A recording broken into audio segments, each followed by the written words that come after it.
est une excellente marraine du FIFEM. Marie-Lou Morin, salut, bienvenue à l'émission. Merci.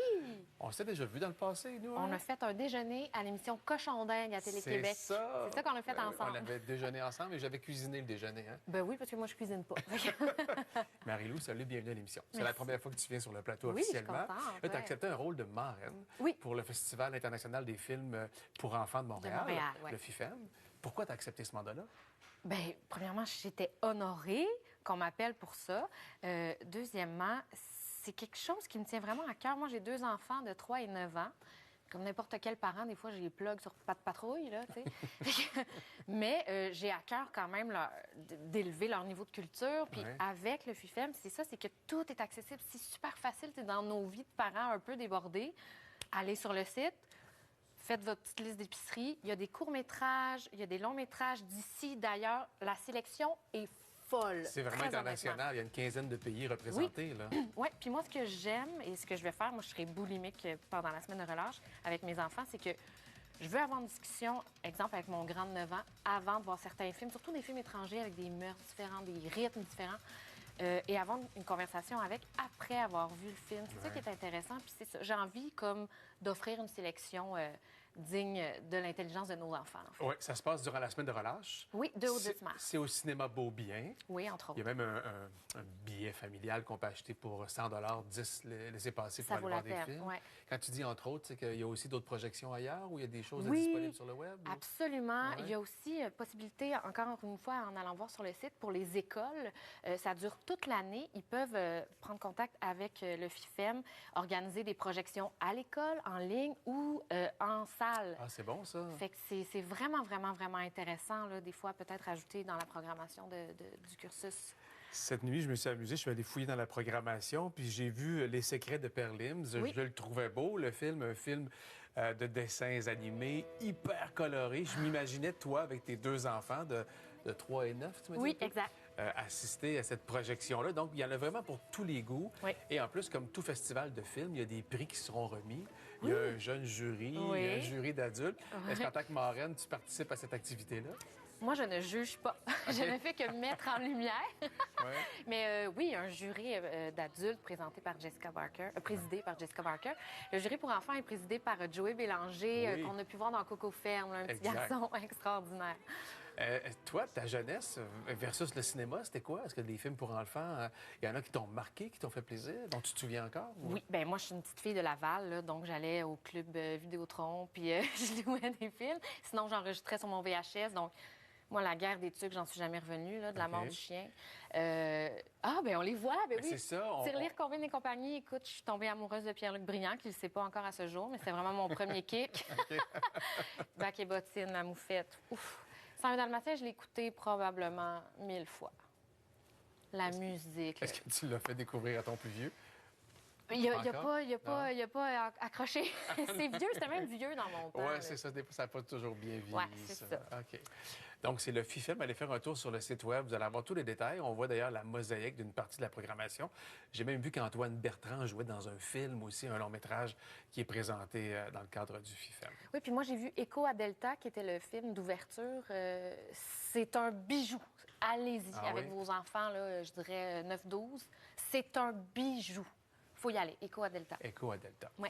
Hey, je vais te parler d'autres projets, mis à part Cochon d'Inde, qui est passé dans ta vie pendant un certain moment, pour lequel tu as gagné des prix, d'ailleurs. Oui. Je veux que tu me parles aussi de ce qui jouait hier dans Alerte. C'était la fin d'une séquence dans laquelle tu étais appelée à jouer ton rôle de Kim Tanguay, la maman d'Alice qui était portée disparue. Oui. J'ai l'impression que ce rôle-là était bouleversant pour toi. Absolument. Pourquoi? Je regarde les images, puis ça me trouble encore. Mais tu sais, c'est l'histoire quand même d'une mère, là, cette scène-là.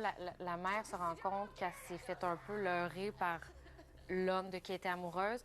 Et sa fille s'en va se faire exploser. Donc, elle se rend compte de ça, que sa fille va se faire exploser, elle a une bombe. Donc, évidemment... sur 10, là, c'est pas mal 10. C'est pas mal même 11 à la limite. Oui, hein? c'est ça, c'est pas mal 20. Ouais. Ce personnage-là a vraiment une fragilité émotive, sensorielle. Ouais. Donc, ça devient hyper complexe à Ouais. jouer, mais en même temps, une zone de jeu extraordinaire. c'est un cadeau incroyable parce que c'est vrai qu'on m'appelle pas souvent pour ce genre de rôle-là. Peut-être à cause de mon passé en jeunesse, je ne sais pas. Mais tu as prouvé avec ça que le passé en jeunesse était autre chose complètement. J'espère avoir relevé le défi. C'est Matthew Enfield qui réalisait ça. Je suis tellement, tellement contente qu'il m'ait fait confiance. Quand il m'a appelé en audition, je le voulais vraiment. Puis ça m'a habité beaucoup. Je rêvais quand même là, de jouer une poquée, puis maladie mentale là-dedans, drogue. Mais pourtant, selon moi, c'est un personnage qui est quand même attachant parce que c'est un personnage qui souffre. Fait que c'est ça, c'était complexe et surtout vraiment, vraiment intéressant pour moi de plonger là-dedans puis qu'on me fasse confiance. Bien là, tu es dans nos salons souvent ces temps-ci parce que hier, c'était la fin de cette intrigue-là dans la série. Mais là, commence une nouvelle intrigue, mais dans Indéfendable maintenant. Oui. Je pense que ton personnage arrivait hier ou il arrive officiellement ce soir, je pense, ce soir, effectivement. Tu joues un sergent détective, une policière. Oui. Aimes-tu jouer une police? Comment t'aimes ça? Qu'est-ce que ça représente pour toi de jouer ça? Ben, Gino, t'aimerais-tu ça, toi, avoir un gun puis une badge? Ah oui, t'as ça, hein? Oui, j'ai ça. Fait que, oh mon Dieu, mon Dieu. Oui, on me posait la question. Là, tu sais, souvent, les petits gars, ils aiment ça, jouer des polices. Ben, même chose pour moi, là, le petit gars en moi. Là. Quand tu arrives sur le plateau, est-ce que c'est vrai que la première affaire que tu leur demandes, c'est le gun puis je vais avoir la badge? l'accessoiriste. J'ai hâte. La démarche, par-dessus le veston, j'aime vraiment ça. Je suis obligée de le dire. Bébé Lala, là, j'aime ça. En même temps, ça fait partie du plaisir. On appelle ça jouer. Bien, complètement. Ben oui, c'est absolument. Oui. Alors, voici un avant-goût de ce que vous verrez ce soir. Maryse, la sergente détective. C'est même que tu peux regarder là, juste devant toi l'extrait. Yes. En pleine procédure de divorce, pas d'enfant. Et frappé par un objet contondant. Exact, oui. Puis des marques de brûlure sur le corps, là, pareil comme les autres victimes. Pieds et mains liés, une barre à clous à côté d'elle, puis le sigle d'Oméga gravé sa peau avec un objet tranchant. C'est encore le tueur de l'Ouest. Je sais pas encore si elle a été agressée sexuellement, là, mais si c'est comme pour les autres victimes, ça devrait pas. On dirait bien que notre gars retire son plaisir d'une autre façon. Ouais, c'est pas doux. Non, c'est pas doux. Toi, ça prend des doublures. Hein. Quand il y a des cascades, tu veux absolument être doublé par tout le monde, c'est ça? Où tu t'en vas? Non, c'est ça. Ben non, c'est ça. Ça m'excite beaucoup.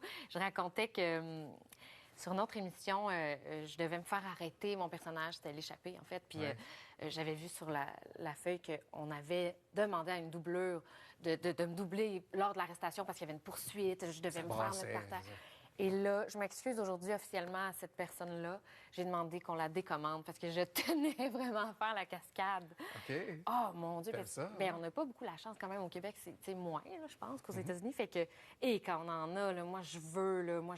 En même temps, je sautais pas en bas d'un immeuble en feu, là, on s'entend, mais... dans Indéfendable, si tu avais à faire des cascades, ton personnage, tu voudrais les faire toi-même, là? C'est sûr que j'insiste. C'est sûr que j'insiste. Puis même que je pense que je me pense bonne, là. Je pense que je suis capable. Hey, les gens de Thetford Mines et Sainte-Marie-de-Beauce pourront te voir aussi sur scène. Oui. Tu seras là en fin de semaine. Oui. Ça s'appelle À la folie. Oui. C'est un sujet quand même traité de façon humoristique, mais très, très important sur l'Alzheimer. Parle-moi de ça. Oui, c'est ça. Oui, c'est un spectacle qu'on a joué l'été passé qui a été... C'est un gros hit, honnêtement. Puis chaque personne à qui j'en parle me dit « Oh mon Dieu, ma mère! Oh mon Dieu, mon cousin! Oh mon Dieu! » Ça parle de la prochaine danse. Là, on voit Francine Ruel qui joue une femme qui est atteinte d'Alzheimer. Et là, le père, Guy Richer, qui a aussi coécrit la pièce, essaie de s'occuper de sa mère, mais disons qu'il est mal outillé. Donc moi, je joue la petite fille de Francine Ruel. On voit aussi Geneviève Brouillette dans ce spectacle-là. Il y a des chansons, il y a de la musique, il y a des imitations. C'est un spectacle complet, selon moi. On rit et on pleure. Donc, à Sainte-Marie-de-Beauce et à Thetford Mines en fin de semaine. C'était le fun, Marie-Lou Morin, de t'avoir sur le plateau ce matin. Merci de l'invitation. Salut, bonne saison dans Indéfendable, pardon. Merci. Et bon, puis ferme. Merci beaucoup.